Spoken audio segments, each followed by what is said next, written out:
Nottingham Forest 1, Arsenal nil, and we are knocked out in the third round of the FA Cup. I can't believe it, man. Last week I said terrible result, but we performed so well, so I wasn't mad. Well, we did the complete opposite today. Terrible performance, and we got the result we deserved. Nottingham Forest deserved to go through. As always, if you're around here, if you enjoy Arsenal content, if you enjoy football content, please consider subscribing on my road to 700 and drop a like down below so this video gets out to more people. And leave in the comment section down below your thoughts on the game. I want to hear from Arsenal fans. I want to hear from football fans in general, but especially you Gooners, because this is terrible performance, man. I did not enjoy watching this game one bit. I'm going to talk through, of course, my feelings of the match. There's a lot to talk through. And the game itself. The game was flat, man. The game was very, very flat. I mean, if there's 1,000 ways to lose a football match, Arsenal shot about 900 of them. No shots on target, no attempts, nothing really cutting edge. Just an awful all-round performance. I mean, I talked through the timeline of the game, but nothing happened. Nothing happened from either side, really. Nottingham Forest were there to have a fight with Arsenal. They were there to compete. They came with energy. They came with passion. They threw a couple like bodies on us, etc. But it was all part to get the crowd involved. It was all part of the game they were playing, and we didn't rise to it. We did not rise to it. We were second fiddle, second best to all 50-50 challenges. And Nottingham Forest came with a clear game plan to rough us up, and it worked. It flat out worked. The first half, nothing happened whatsoever, apart from a fight between Rob Holding and the striker. That was it. Nothing happened. Then the second half, more of the same. I expect us to step up a gear. There was no gear we stepped up into. Continued in first gear, if that, man. We were probably neutral, actually. Eventually, we get a chance when it's whipped in and Eddie Nketiah misses a point blank header. It's his second one he's missed. He missed it a couple of weeks back against Everton, which was a terrible miss, and he's done it again. To be honest, the guy is not a good striker in my opinion. I mean, you can call him a fox in the box, whatever. For me, I don't really rate Eddie Nketiah. I understand why he played, because he is doing well in the cup game, so it'd be unfortunate and unfair not to play him. But he's proven now why he does not get into our starting Premier League squad. If he wanted to play in the starting Premier League team, he did not prove it whatsoever today. Missed a point blank header, point blank in front of net, headed it across the goal. Just terrible header all round. Didn't have a great game by any stretch of the imagination.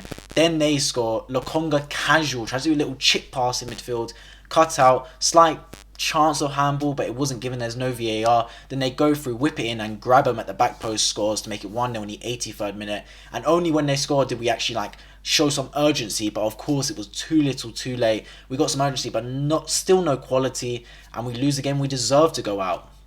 Of course, myself, I'm an optimistic person, so I'm going to look at it with glass half full.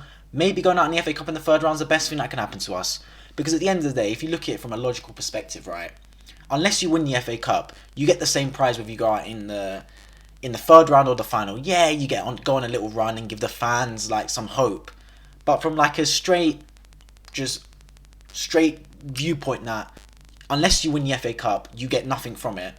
Maybe going out in the third round is the best thing. We can put all our focus into the Premier League now, and I guess the Carabao Cup in midweek, and we don't have to worry about extra fixtures from the FA Cup. But then again, we're not in Europe, so is that fixture pile up really that much? If anything, for me, the players that missed out are the fringe players, because the only games they're going to play is in the Cup, and you didn't progress, so you're not getting any more games this season. It looks like, especially if we go out in the Carabao Cup. I mean, we've only got 3 games left of the Carabao Cup, and that's if we make it to the final. So at the end of the day, just a terrible performance from some of these fringe players. And I say fringe players, a lot of this was our first team squad. I love it. I mean, that midfield three behind the strike of Martinelli, Odegaard, Saka, they've been starting Premier League games and playing really well. So I don't get what the drop off is for. Did that Man City loss really hurt us that much? Because we were flying before that. 5-6 games in a row, we were starting quick, playing well. Today they have nothing. I mean, Saka was trying, but just no cutting edge around him. I don't think it helped that the right back behind him, Cedric, was terrible.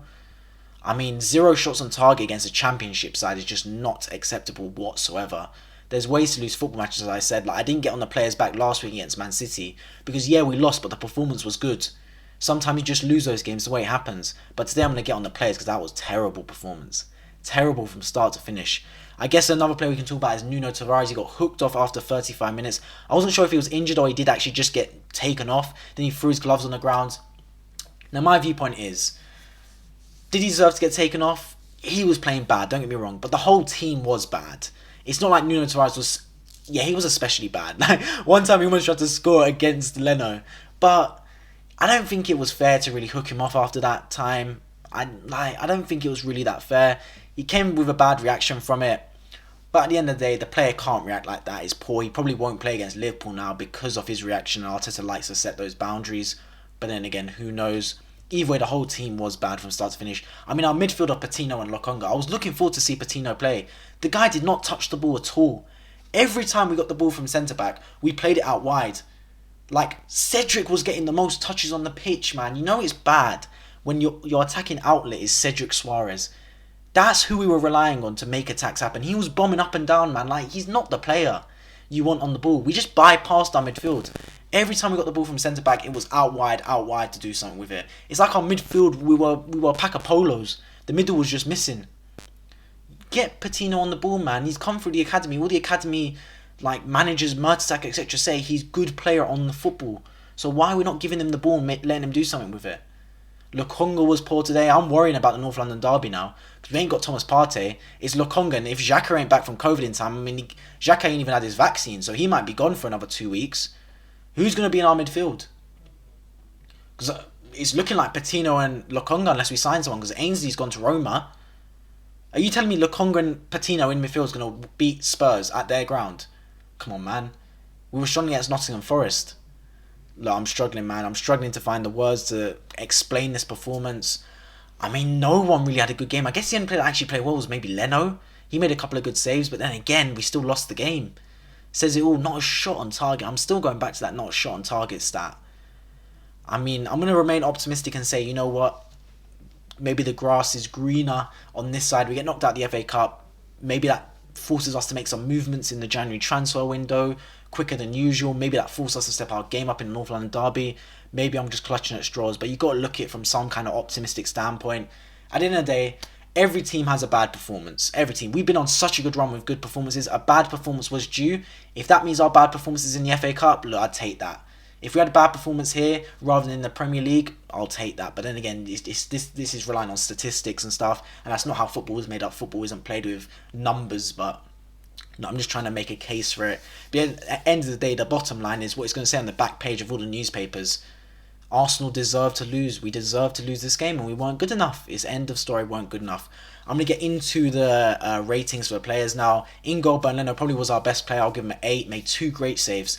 The goal he couldn't really do much at. It would have been a worldie to stop the goal. Great save from a free kick, and great save early as well from a point blank save. His distribution was still subpar, really poor, but other than that, he saved the ball well. Cedric Suarez, man, I don't want to see this guy play football for us, please. How many times was he on the football today, man? If you had a bet for how many times Cedric Suarez got on the football, oh my god. Every time he touched the football and every time he did nothing with it.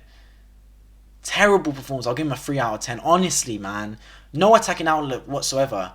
If we had Tomiyasu there, we might have won the game alone with Tomiyasu because Saka gets the ball and he's trying to make something happen. Cedric just doesn't really overlap properly. He just hangs back waiting for the ball and then just pass it backwards anyway. Offered us nothing, man. Ben White next to him. You know what? Ben White had a casual game as well. I'll give him a 4. Nothing amazing whatsoever. I don't think he was as poor as Cedric. He didn't really... He played some good passes between the lines, but nothing amazing, and wasn't really defensively tested. But yeah, I'll give him a 4. Rob Holding next to him, I'll also give a 4 to. Our centre backs weren't necessarily the problem or at fault for the goals. But yeah, I think it's more attacking play because not scoring a goal is terrible. Left back Nuno Tavares, I guess he gets a 1. Hooked off after 38 minutes or so. I haven't seen it in my time at Arsenal. Player gets subbed before half time after poor performance. Normally it's because of injury. The midfielders, Patino, I'll give him a 5. He didn't really get on the ball at all. Whether that was the game plan or he didn't impose himself on the game, I don't know. Either way, he needs to get on the football more for me. Lokonga next to him, poor as well. I'll give him a 4. Just no presence in midfield whatsoever. Did not get on the ball at all. Couldn't turn. Like I've seen Partey in recent games get on the ball, he turns and then runs with it. Even Xhaka does that, even though he's stiff. Lokonga turns, but he turns so slow that he allowed Nottingham Forest to foul him. Like they did a lot of tactical fouls today. But yeah, it was just poor from Lokonga. Going up the pitch, Saka. I mean, Saka probably was one of the only players that actually tried in this team. I'll give him a 6 for his efforts because he got on the ball and he actually tried to make something happen. Yeah, it didn't really account so much, but look, football's played with 11 people on a team. One guy can't carry you, man. Like at the end of the day, he needs to pass to someone, and he just wasn't good enough today. Odegaard was absolutely anonymous. Playing against Championship side, you should not be anonymous. We need you to unlock a door. There was no door unlocked by Odegaard today. I'll give him a 4. Martinelli also poor. I'll give him a 5. Just terrible performance, man. I'm not gonna lie. The best thing about today is the fact that Gabriel will serve his 1-match suspension in this game. That was the best thing about it. He was poor as well. And then Eddie and Nketiah up front, I'll give him a 4 as well, man. I mean, at this stage, I'm ready for Nketiah to pack up his bags and go. Because if he's going to perform like that, he's not for me, man. I already said I don't really rate him as a striker because, for me, a fox in the box is just an overhyped term for someone that just scores tap-ins. Like, I'm not being funny, put me in that situation, I'd score some tap-ins. I know it's about the movement and getting in the right place at the right time, but look, I'd rather have an all-round striker than a fox in the box, and that's just my opinion, I guess. But yeah, terrible all-round. In terms of subs, Tierney didn't really do much. The goal did come from his side. Wasn't a presence whatsoever. I'll give him a 5. And I guess the other subs didn't really have much time to do anything. Lacazette barely had time to do anything. I'll give him a 5. And then Kolasinac was only on the pitch to give instructions. Don't even know why we made that substitution. But yeah, overall terrible performance from Arsenal. We get what we deserve, which is a 1-0 loss. We're out the FA Cup at the 3rd round. This is meant to be our competition. I guess the best thing about today was the fact that we wore our beautiful all-white kit, which promoted, well, actually it shouldn't be promoted, it's promoted youth centres against knife crime and keeping youth off the streets, which I definitely are in favour of. Because knife crime, being in London myself, knife crime is a big problem, of course, and I'm happy Arsenal do something about it. And that's the best thing that we did today, is promote that, to be honest, because our football was terrible. No attacking outlet whatsoever, and we defended like shambolic, really. Not that we had much to do, but even so, no transition whatsoever. As always, leave in the comment section down below your thoughts of the match. And if you're new around here, if you enjoyed this reaction, if you enjoy Arsenal and football related content, please consider subscribing on my road to 700. I'll catch you guys in the next video.